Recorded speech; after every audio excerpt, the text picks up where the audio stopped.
그 다음 우리 허난설한의 곡자가 있습니다. 자, 두 번째 작품.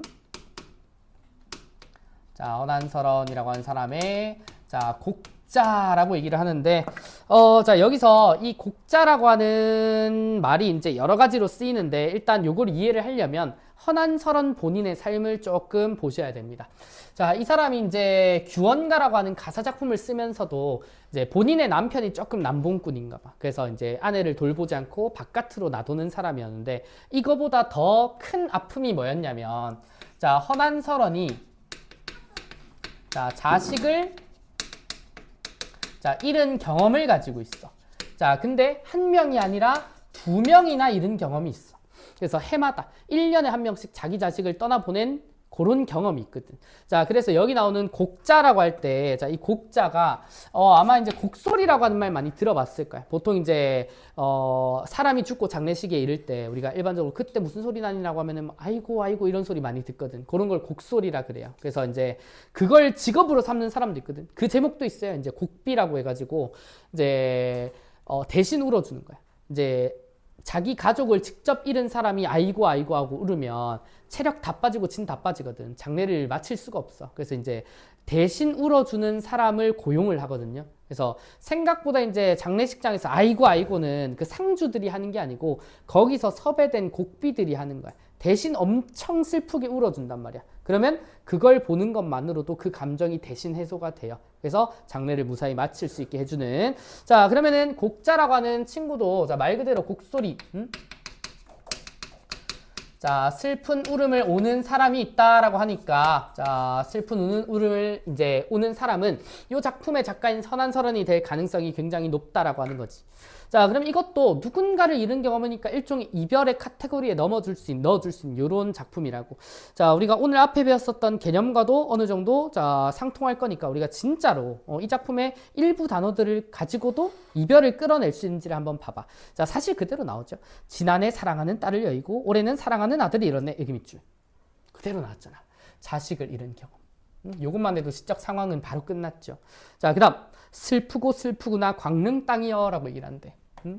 자, 여기 밑줄 슬프고 슬프구나 라고 하는 것처럼 화자의 자, 정서를 직접 제시하는 부분도 있지. 야, 자식을 잃은 슬픔을 어떻게 비유를 하고 어떻게 숨기고 하겠니. 자, 그래서 슬프고 슬프구나 광릉 땅이여 두 무덤 나란히 마주하고 있구나. 그럼 이 두 무덤은 이제 지난해 그리고 올해 잃은 딸과 아들의 무덤이 될 거야. 자, 그리고 사시나무엔 쓸쓸한 바람이 불고 도깨비 부른 무덤가 나무 밝히네 라고 합니다. 자, 쓸쓸한 바람이 분다라고 하니까 이 무덤 근처에 굉장히 쓸쓸한 분위기를 형성하는, 아까랑 비슷해. 애상감이나 쓸쓸함의 분위기를 주는 이런 배경 묘사도 있다. 자, 그 다음 우리 밑으로 가면 종잇돈 살라 너희 넋을 부르며 라고 얘기를 합니다. 자, 요건 배경이 좀 필요하죠. 자, 종잇돈을 살라 자, 넋을 기린다라고 하는 표현인데 이게 제망매가 같은 작품의 배경설화에도 나와요. 자, 이 살라라고 하는 말은 불살라, 불태운다는 뜻이거든. 자, 이 종잇돈을 다른 말로 지전이라고 해요. 자, 이 지전을 불사르는 게 우리 장례 풍습 중에 하나야. 종잇돈을 불태우면은 그 연기가 저승 끝까지 날아간다라고 하거든. 그러면은 저승으로 간 사람들이 이걸 일종의 자, 노잣돈 삼아 쓸 수가 있어요. 저승에서 쓰는 돈. 그거는 이승의 사람들이 이제 관에 꽂아주거나 태우는 형식으로 보내줘야 되는 거거든. 자, 그래서 이 종잇돈 살라 너의 넋을 부르며 무덤에 술잔 따르며 제를 올리네. 자, 너희 넋은 응당 온우인 줄 알고 밤마다 정답게 놀고 있으리라 라고 하는 소망을 얘기를 해요. 물론 지난해에 딸, 올해 아들이 잃었어. 그래서 딸들과 딸을 이제 잃은 시점은 다르지만 얘네 둘이 저승에서 만나서 자, 온우이가 정답게 놀고 있었으면 좋겠다라고 하는 화자의 소망을 드러내는 거라고. 자, 이어서 비록 뱃속에는 아이가 있다 하지만 야, 뱃속에 아이 밑줄. 자, 이 뱃속 아이는 세 번째 자식이야. 세 번째 자식.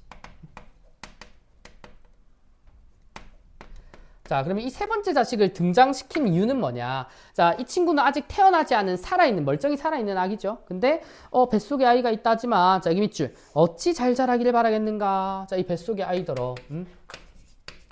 자, 어찌 잘 자라길 자, 바라겠느냐라고 하는 이 표현. 자, 일종의 서리적인 의문이죠. 자, 그러면 우리가 표면적으로 요걸 그냥 딱 지우고, 자, 어찌 잘 자라길 바라겠느냐라고 한 요 의문의 형태만 보면 잘 자라길 바란다는 거야, 바라지 않는다는 거야?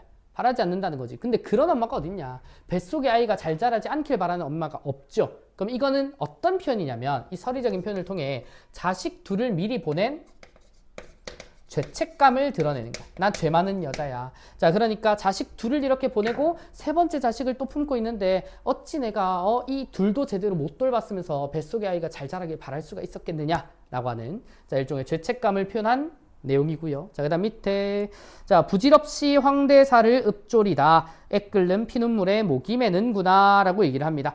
자, 애끓는 피눈물이라고 하는 거는 화자의 슬픈 정서를 대변하는, 자, 강인한 표현이 될 거고, 자, 마지막으로 우리가 체크해 볼 만한 내용은, 자, 여기 나오는 마지막 황대사라고 하는 말이에요. 자, 황대사를, 자, 읊조린다라고 하는 표현이 나오는데, 자, 여기서 이 황대사라고 하는 게 뭐냐면 일종의 인용된 이야기입니다.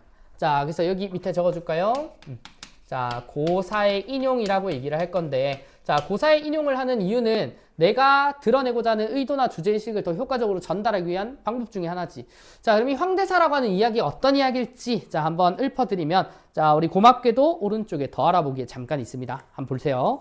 자, 당 고종에게는 아들이 8명이 있었는데 위로 넷은 천우의 소생이었대. 자, 고종이 맏아들인 홍을 태자로 삼자 계후라고 하는 두 번째 왕비가 시기를 해서 그를 독살을 했대. 첫째 아들을 죽여버린 거지. 자, 둘째인 현은 태자가 되자 수심에 가득 차게 되었는데, 자, 그는 여기 밑줄 자식을 죽인 어미를 책망하는 노래를 지어 악공에게 부르게 한다.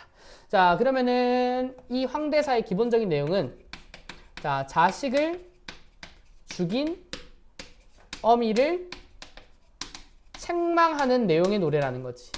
그러면은 이 이제 허난설원이 자기 자식을 죽인 건 아니죠. 어떻게 하다 보니까 이제 자식이 이제 일찍 죽게 된 건데, 갑자기 이 고사를 본인이 이렇게 읊는다라고 하는 건 어디랑 연결시켜야 돼? 본인이 지금 자식에게끔 느끼고 있는 죄책감의 표현을 황대사를 통해 더 효과적으로 드러낸 거라고.